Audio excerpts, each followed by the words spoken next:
Hello, Internet. Hello, Facebook. Hello, YouTube. Hello, Instagram, and anywhere else this video may appear. My name is Samuel Heber from SammyHeber.net, Sammy Heber on YouTube, Samuel Heber on Facebook, Heber Family Adventures on Instagram. This is another edition of my show, Heroes of Autism. I'm here with Emily, who's a self-made artist, and she's going to tell us a bit about her experiences with autism. Emily, can you tell the folks a bit about yourself? My name's Emily. I'm 24 years old. I'm an artist. I was diagnosed with Asperger syndrome when I was only 6 years old, and I really think it's kind of what gets my mind to think of such crazy stuff. Excellent. How has your perspective on your Asperger's changed over the years from being diagnosed till today? I think when I was really young and I first got diagnosed, I really didn't understand what was going on. I mean, I just wasn't sure. I mean, I thought there was, like, something wrong with me or something, and that's why my parents were, like, taking me to see doctors and stuff. Hmm. But then I grew older and I kinda realized I kinda began to sense that I was different, and I kinda became self-conscious about it for a while. I didn't want anybody to know about it. But then, I started getting into my art, and so many people would tell me that I'm really creative and that I think of things that, like, nobody else would ever think of. So I Hmm. guess that kinda got me thinking that, like, "Hey, this isn't a bad thing, this is actually a gift, if anything." Yeah, definitely. And looking at your art, I would say that Tim Burton probably is a huge influence on you, if I'm Oh, not mistaken. yeah. I found out that I was a fan of him for really, really as long as I can remember, and I didn't know until maybe a few years ago that he's actually thought to have Asperger's too, so that, like, made me absolutely ecstatic. I was like, "Oh my god," like, my biggest inspiration probably has the same thing that I have, so that might explain why I feel such a connection to him. Hmm. Yeah, he was definitely a big influence on me too, growing up. That Mhm, the odd way we see the world, because I'm also on the spectrum. mhm. It oh, there's another one of us out there who thinks and sees the world the way we do. Like how odd, like he sees like suburbia and um, and questions it in his own unique way. Mhm. So how did you get into art? Did you just start drawing in class, or?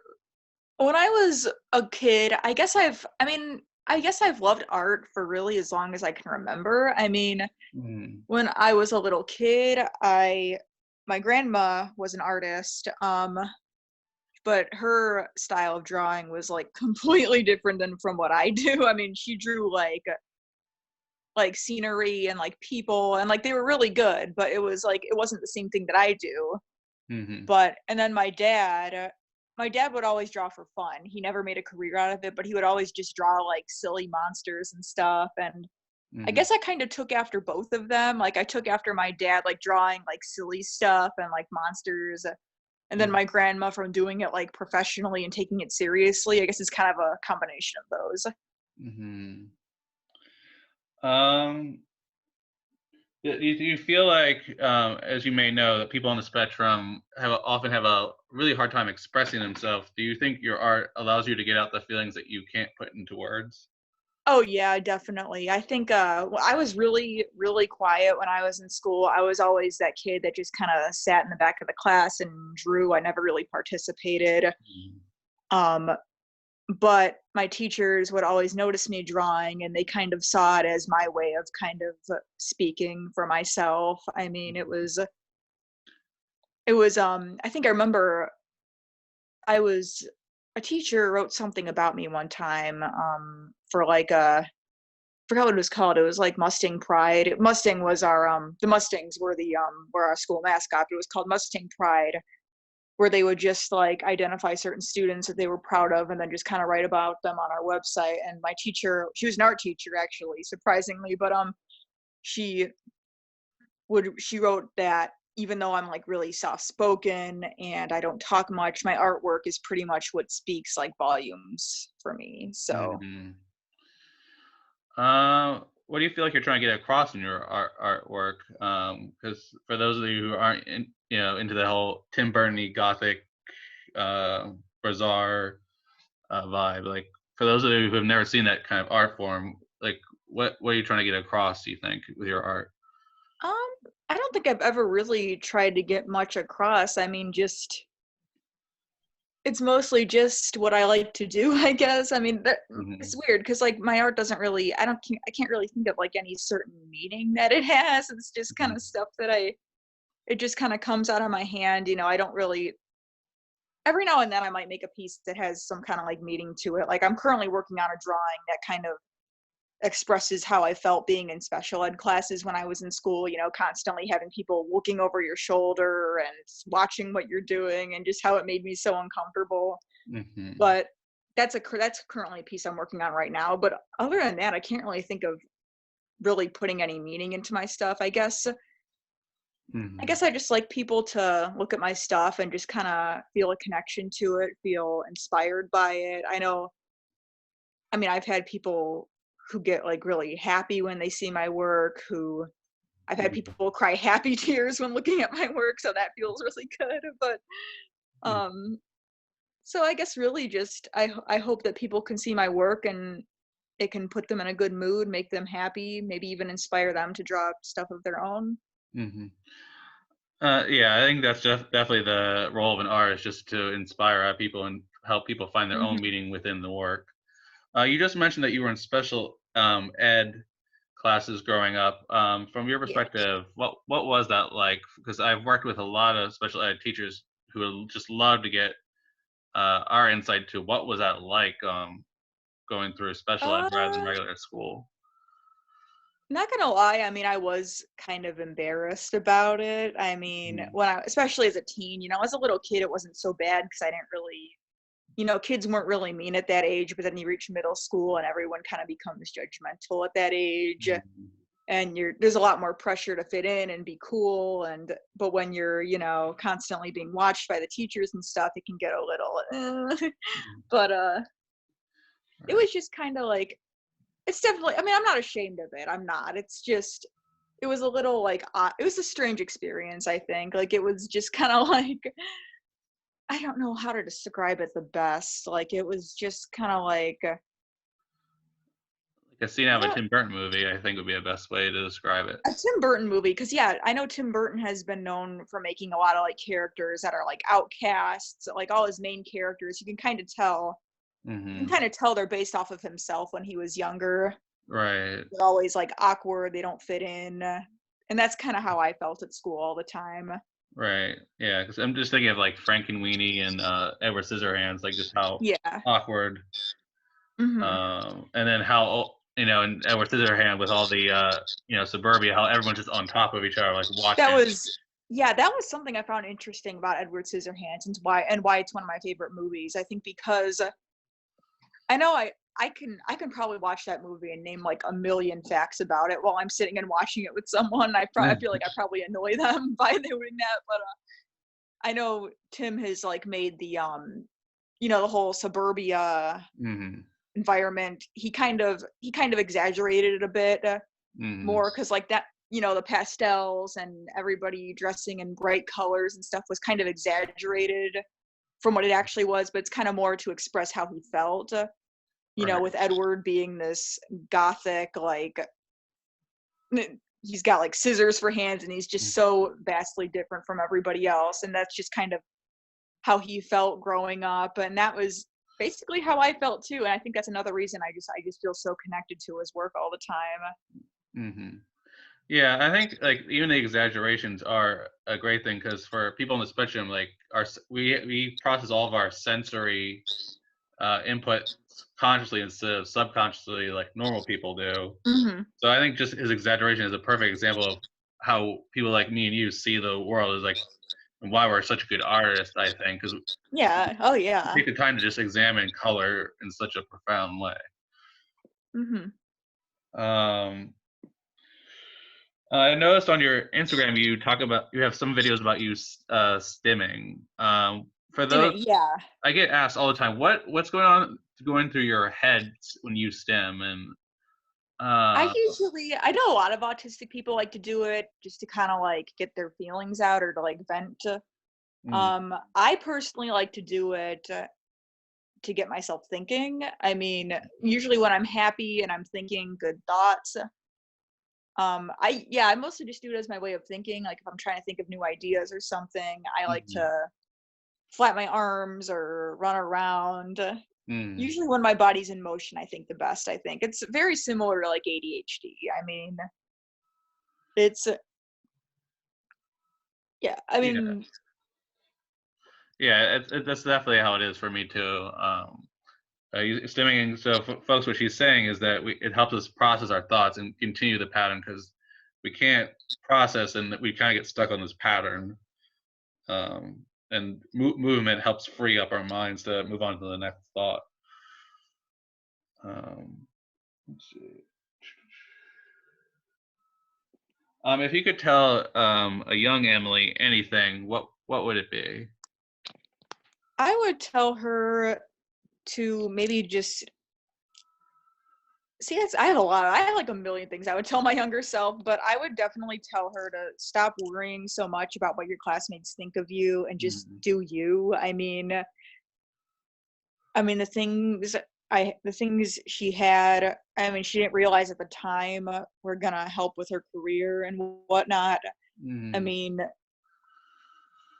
I understand that there's a lot of pressure to fit in and a lot of pressure to mhm, be like the other kids, but I mean, I guess you don't want to lose yourself either. I mean, mhm, you don't want to be someone you're not just to fit in. And the truth was, yeah, I mean, I do have autism and that's part of who I am as a person, and I wouldn't wanna let go of that. I mean, mhm. it's just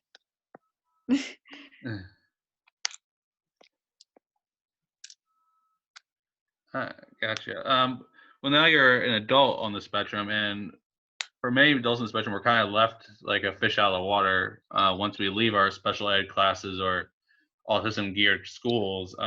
Mhm. What are some things that help you like function as an adult in your day to day? I think definitely, I think stimming definitely, like, it kinda gets me, like, on the track right on track with what I'm doing. Mhm, Having a schedule, I think, I like to schedule my day, like, I have several notebooks that I bought that I fill them out, and every time I complete something, I'll check it off, and it kinda gets me, like, to be more productive. That's a mhm, common thing with autistic people is routine, I've noticed. mhm, Um, I think, and I do get a lot of help from my parents. I mean, I'm really, really lucky to have parents that are so supportive, mhm, but, I mean, not everybody has that, sadly, so, um but, I think it's nice too because now that we got, like, social media and whatnot, we can communicate with people online. We don't have mhm, to I don't have to put myself in uncomfortable situations anymore. I don't have to and what I mean by that is basically just talking to people and being forced to look people in the eye, mhm. and that always made me so uncomfortable looking people in the eye. I mean, I'm not even looking my camera in the eye right now, but, so that's kind of one thing I really like about this day and age and like social media and the internet. I Mhm, think it's become easier. I know a lot of people like to rip on like social media and how it's not real life and whatnot, but I think I'm able to get better. I've been able to make like good friendships and whatnot mhm, through it because I'm able to talk more without being uncomfortable. mhm, So yeah, I think I've been able to express myself because I've always been so scared to like talk. So mhm.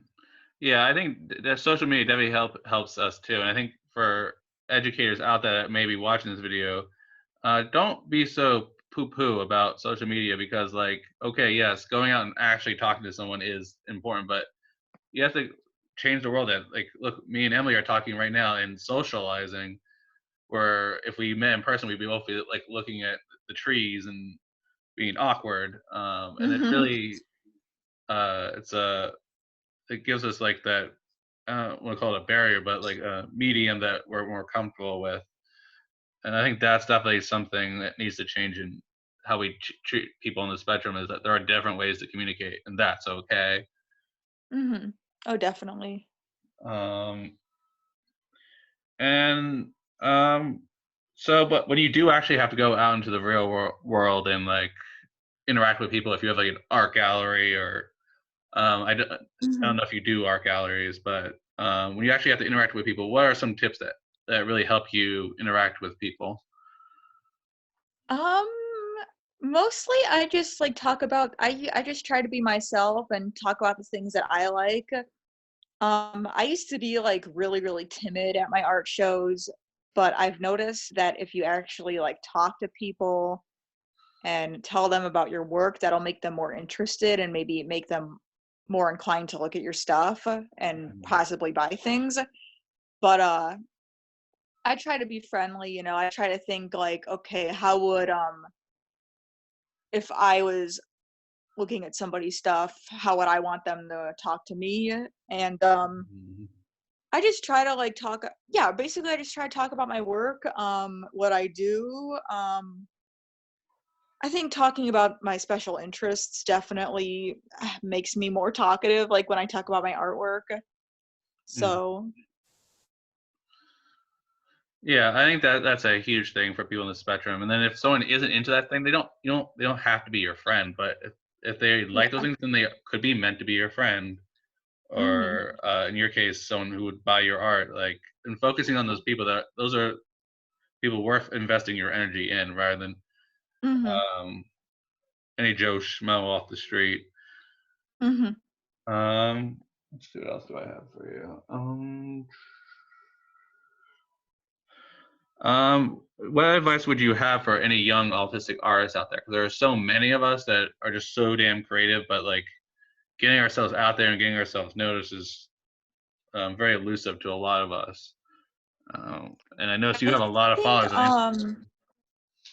yeah, I think a huge part of it, like, I think discovering your style is a huge part of it. Like, for me, I tried the longest time to draw like anime characters, but like, which is like extremely different from what I do now. So that's kind of funny to mention. But I would look at like how to draw books and stuff, and I would try so hard to like draw these like proportions and stuff, and draw like the eyes and the hair, and but I just couldn't do it. And so I kind of and then one day I was watching The Nightmare Before Christmas and I thought, "Ooh, I kinda wanna draw something creepy and weird like that." Or no, it was Coraline. Coraline was what I watched, and, I was like, "Okay, I wanna try drawing something just weird like that." So I just sat down, I didn't use a reference or anything, I just remembered, and I had a lot of fun with it, and then that was kinda how I discovered my own style. I was like, "You know what? I'm not forcing myself to draw certain things. It's a lot more fun." I mean, and I think when it comes to getting your work out there, a huge part of it too is like, um, you kind of have to connect with your audience. I mean, you know, don't just make your page about selling your work. I mean, you kind of have to put a little bit of you into it too, because then people kind of become not just connected to your art, but as you as of you as a person. Mhm. Um, and I think definitely doing shows a lot can help get your work out there. It's kind of hard right now with the coronavirus, but I'm sure that one good thing that comes out of this though is that I think once the virus is over, there's probably going to be more people at shows than ever. So Mhm. I'm really looking forward to that. So, mm, Awesome. Okay, I always like to end my interview with two questions. The first one is, if you could change the way the world sees autism in one way, what would it be and why? um, I kind of wish more people would see it as a good thing. The truth is, everybody experiences it differently, Mhm. and I kind of wish people could kind of ditch the stereotypes. I mean, a lot of people tend to associate autism with like being dumb, which is completely untrue. And I think it's like it's a whole spectrum. I mean, everyone experiences different things. I mean, it's And I kind of wish people would stop it with the stereotypes. Everyone always compares autistic people to other autistic people, like, oh, you're not autistic because you're nothing like this autistic person that I know. And Mm-hmm. that's something that I kind of wish would just stop. I mean, I wish we could just be a little more accepting. And, when someone says they're autistic, you should probably believe them, because Mm-hmm. chances are they probably are. I mean, that's not really something that people fake, I don't think. I mean, in Mm-hmm. some cases, maybe, but for the most part, I really doubt it. Mm-hmm. Yeah, I agree that that we come in that's one of the I think the beautiful things about autism, that there's no discrimination really with it. It's a gift that's given to rich people, Mhm. poor people, middle class people, black, Oh white. yeah, definitely. Anybody can have it. I mean, there used to be a huge back in the day, people used to think that only boys got it, and so that was why I was always one of the only girls in my special ed classes. I was always like the only girl. It was always either me or like one or two other girls, and the rest were boys. Mhm, But I'm glad it's becoming more, more and more girls are becoming diagnosed now, which I think is amazing. mhm. Speaking of girls, that's something I've come across in these interviews. What would you say to young girls on the spectrum, about learning to accept yourself as an autistic woman, and it's okay to get yourself diagnosed and get the help that you need? Oh, yeah, definitely. I would definitely say don't be ashamed of yourself.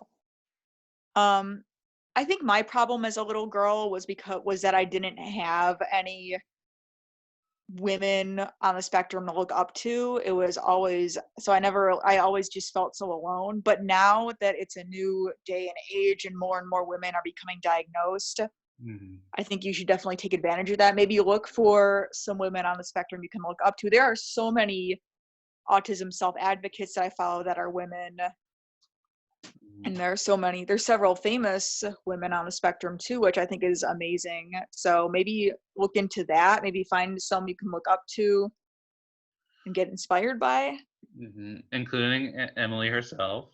You know, Yeah. guys, guys follow her and support her page. Because also because there's so many different styles out there. We need different kinds, not just the cookie cutter image of autistic women, but Mhm. just all different kinds of self advocates. And Mhm. I know a lot of women on the spectrum that are into the Tim Burton thing, but are too afraid to come out. And Emily, I think you are a beautiful Thank you. example of we can be as weird as we want to be and be successful. Um, so I think you're definitely a hero on the spectrum in that way, that you're unapologetically yourself at this point. So how can people get in contact with you if they want you to commission some art from you, or uh, just talk to you about your what you got going on? My Instagram is mzalk. It's spelled EMSZALK. So it's like my first name combined with the first few letters of my first name combined with the first letters of my last name. My Facebook is my asylum dash art by Emily Szalkowski. My last name is spelled SZALKOWSKI. And those are like the only social medias that I use. So Mhm. I also have an email, emilyzalkowski@yahoo.com. So if you don't use any of those social medias, you can probably just shoot me an email. All right, that's excellent. Emily, is there anything you want to say to my audience before I let you go? Um, Mm. Stay safe, I guess, during Yeah. this quarantine and hang in there. Draw nonstop if you like drawing, or do whatever makes you happy, whatever's good for your mental health. So All right, perfect. Create art and create the space for you to be accepted, like Emily has. She's created art, and that's something that a lot of people on the spectrum, I think, can really learn from. Is if you want to be accepted, create a space for you to be accepted, like online. That's why social media is so great for people like me and Emily. So we're creating a space for people to come find us and learn more about what autism is actually like. Um, okay, folks, that's all we have for you today. This is Sam Hebert from Heroes of Autism, signing off. Thank you so much, Emily. thank you.